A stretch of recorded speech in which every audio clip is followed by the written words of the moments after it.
Retta?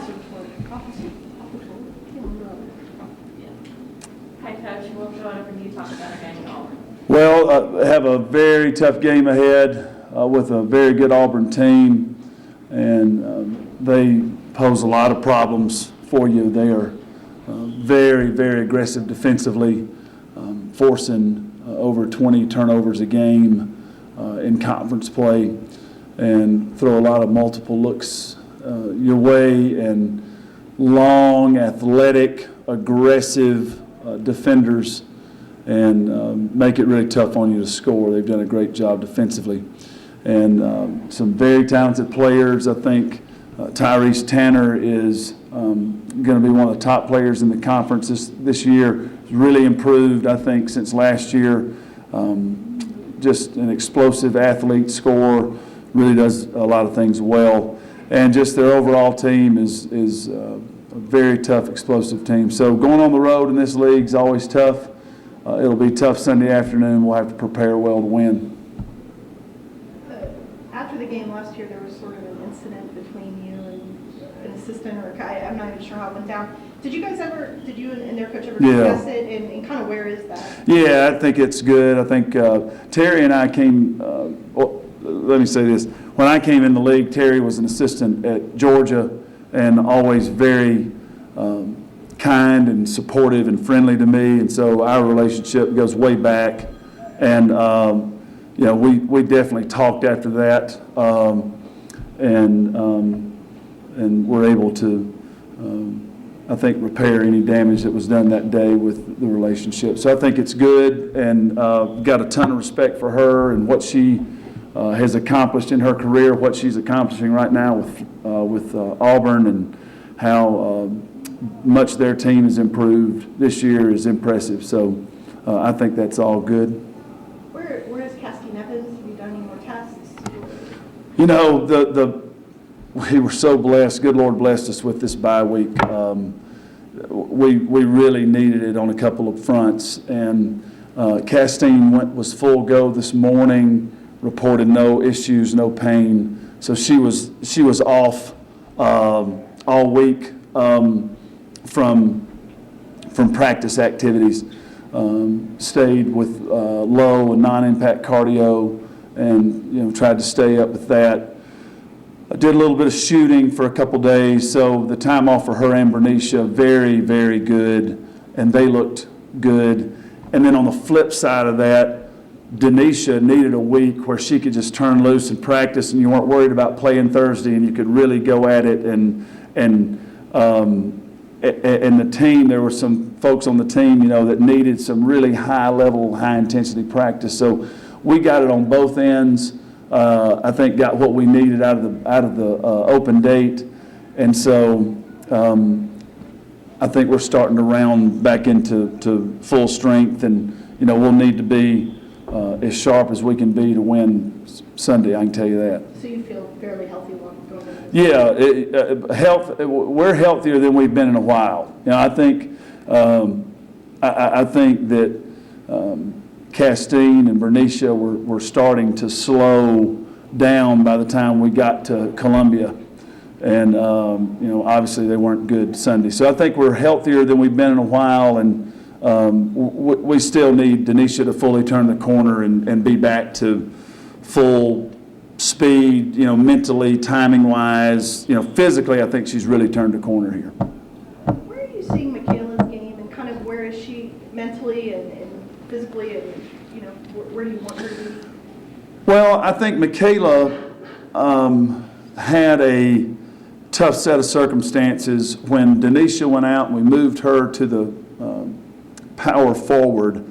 I don't know that I ever did a really good job of really getting her to understand what she could be at that position. And I think she lost some confidence in that. Then she had the car wreck, and I think that really kind of shook her up some. And so I think that her confidence just in her game at that different position had a few little lingering physical issues where she just didn't feel great. And I think it was really the first true adversity as a player, where she was sort of doubting herself and not confident in Michaela Epps, the basketball player. And I think that's sometimes happens for freshmen, especially when you're as good as Michaela has been for so long. She played very early in her career and was so successful all throughout it. So I think she is having to work through some of that. I think she's in a good spot now in practice. She's back at the point. Is that the natural position you want her at, or I mean, you've played her everywhere, so? Yeah, I think that if you ask her to narrow it down to one position, she would call herself a point guard.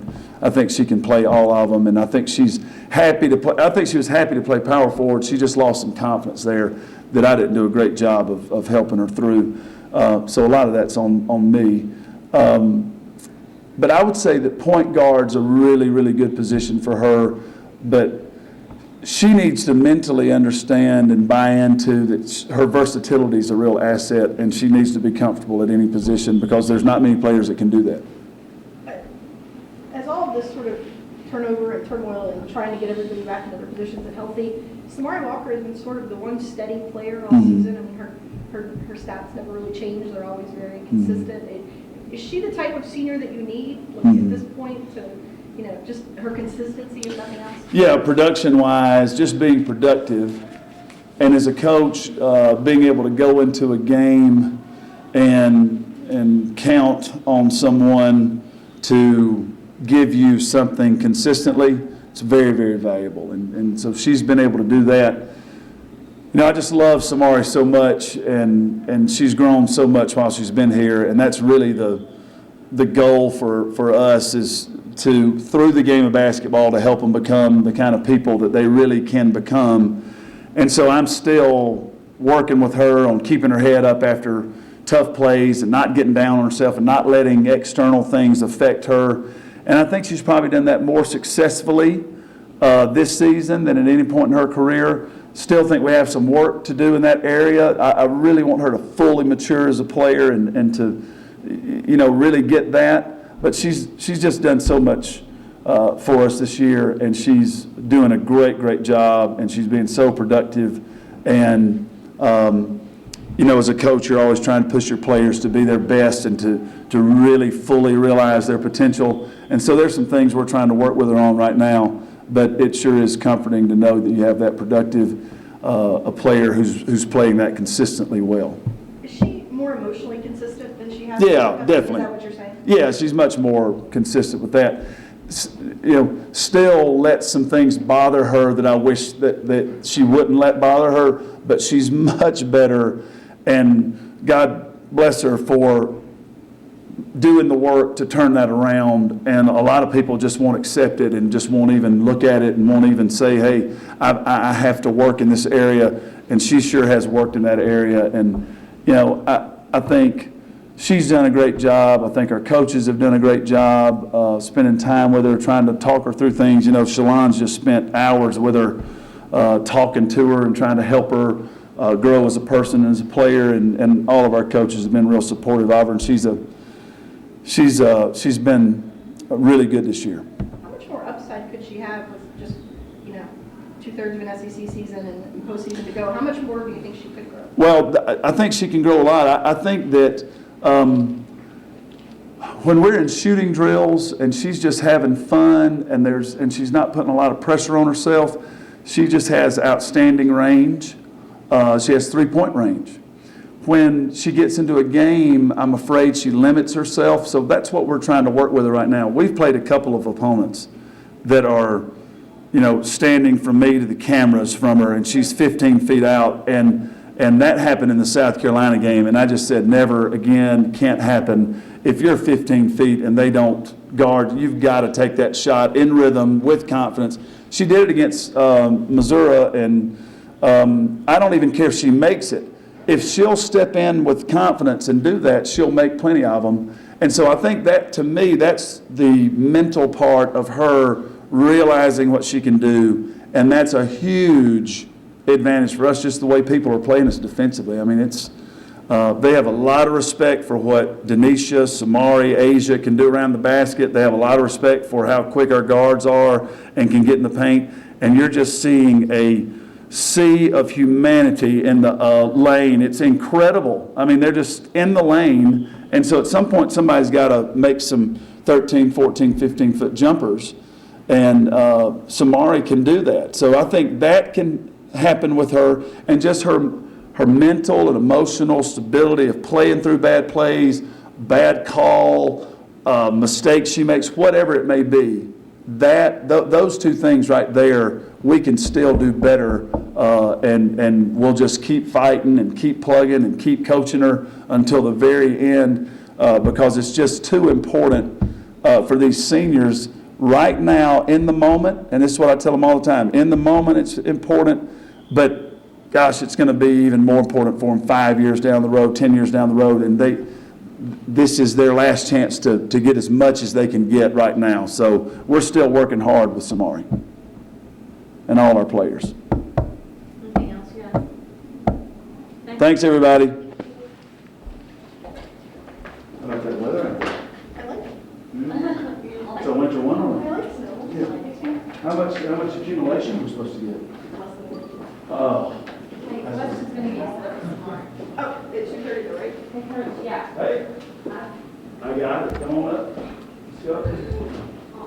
Preston, I'm going to the meeting in a while. Do you want me to just meet you here at 2:30? Yeah, that's fine. Thanks for carrying that one. Thanks for carrying that one. Sure. You didn't ask to see me.